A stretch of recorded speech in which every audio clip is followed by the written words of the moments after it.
When the actor who played Darth Vader signed his contract for Star Wars Return of the Jedi, he had a clause in his contract that entitled him to a slice of the net profits for the movie. And given the massive success of Star Wars, you would probably assume that he's now made massive amounts of money from his slice of the net profits from the film. But the reality is much darker than that. He's never seen a single penny from his slice of the net profits. You're probably wondering how that's even possible. Well, it's all because Lucasfilm to this day claims that Star Wars Return of the Jedi has never made a net profit, despite the fact that it made $475 million at the box office compared to just a $32.5 million budget.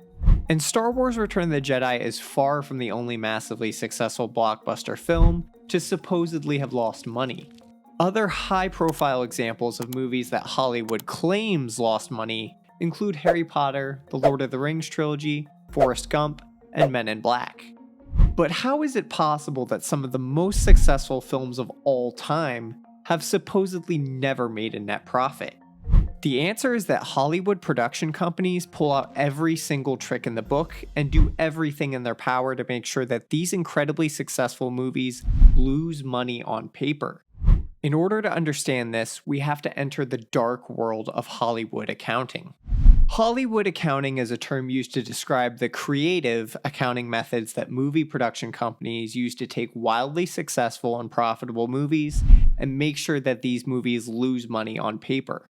Now, you might be wondering why a company would even want to pretend to lose money on their movie in the first place.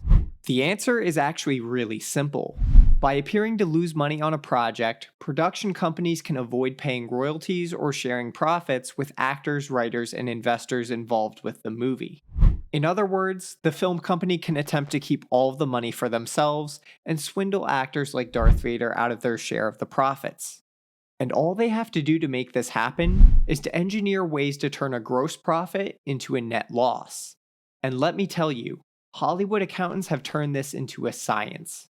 The Hollywood accounting playbook looks something like this. The first step taken by these movie studios is that they will set up a subsidiary company to produce the movie. For example, let's say we have a massive media company called Media Monopoly Incorporated.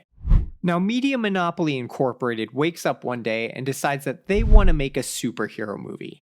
So they go through the legal process of setting up a brand new company that's 100% owned by them, called the Superhero Movie Corporation. The Superhero Movie Corporation's sole purpose is to make this one single superhero movie.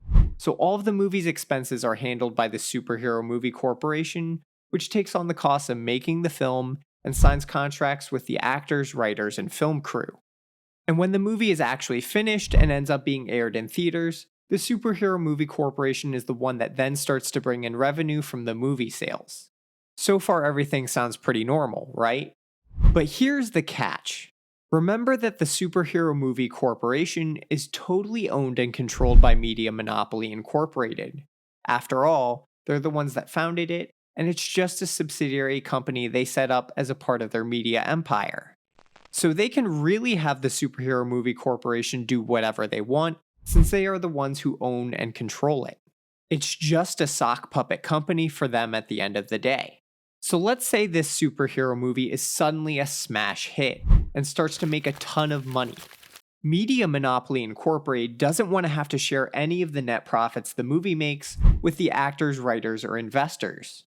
So what Media Monopoly Incorporated does is they decide to charge their subsidiary company tons of money for things like distribution fees, advertising, interest costs, and whatever else they can come up with.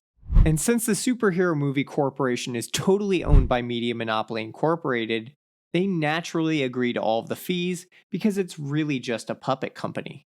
This means that Media Monopoly Incorporated begins to funnel all of the profits from the subsidiary company to the top, like sucking the money through a straw. The parent studio charges fees until the subsidiary company has no net profit left and is left with a net loss. To look at a real-world example of how this actually plays out in practice, a balance sheet for Harry Potter and the Order of the Phoenix was leaked years ago and generated quite a buzz at the time. That's because it showed that while the movie had at the time grossed over $610 million in revenue, Warner Brothers also charged around $350 million in distribution, advertising, and interest fees until there was a $167 million net loss on the movie. And just for context, we are talking about the 64th highest grossing film of all time as of the recording of this video. Now, the big reason production companies go to such lengths to make sure their films have a net loss is because it helps them to avoid sharing profits with others involved in the movie. Because the actors and writers all sign their movie contracts with the subsidiary company, their net profit clauses are worthless since the big film studio will by design make sure that the subsidiary never has a net profit in the first place to share with them.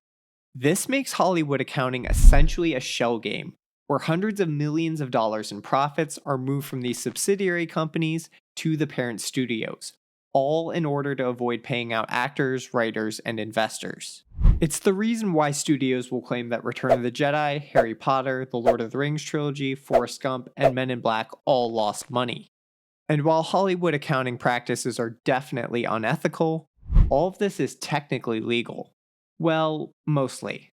There have been lawsuits in the past where actors have taken film studios to court, arguing that film studios are fraudulently inflating the fees that they are charging their subsidiaries. These lawsuits have argued that the pricing for the fees are much higher than normal market rates, in order to artificially create a loss and to avoid sharing profits. Most of the time, film studios choose to settle these lawsuits out of court, rather than face the potential risk and embarrassment of opening their books in public to the court. Since these net profit point clauses in Hollywood contracts never pay by design, they have famously been called monkey points by Eddie Murphy, since they are effectively worthless. Actors, directors, and writers will sometimes try to negotiate for a gross income clause that will entitle them to gross revenue from the film. But this is something that is only available to people that have significant leverage in movie negotiations, like A-list movie stars, major producers, and directors. So if you're someone like the actor who played Darth Vader, you're plain out of luck and likely to be a victim of Hollywood accounting. And for the unsuspecting people outside of Hollywood, many of them don't even know about Hollywood accounting practices and that net profit clauses are something that they have to look out for. Winston Groom, the author of the Forrest Gump novel, famously sold the film rights for Forrest Gump to Paramount for $350,000 and a 3% share of the film's net profits. But of course, Winston Groom never saw a penny of that money beyond his initial $350,000 payment because Hollywood accounting practices made sure that the film ended up being a net loss on paper. After Winston Groom began to press the issue with legal action, Paramount eventually settled the matter with him out of court. But there's no denying that Hollywood accounting swindled Winston Groom and many other unsuspecting victims like him out of a lot of money. But be sure to let me know your thoughts on Hollywood accounting in the comments below, and make sure to subscribe to the channel for more finance content. Thanks.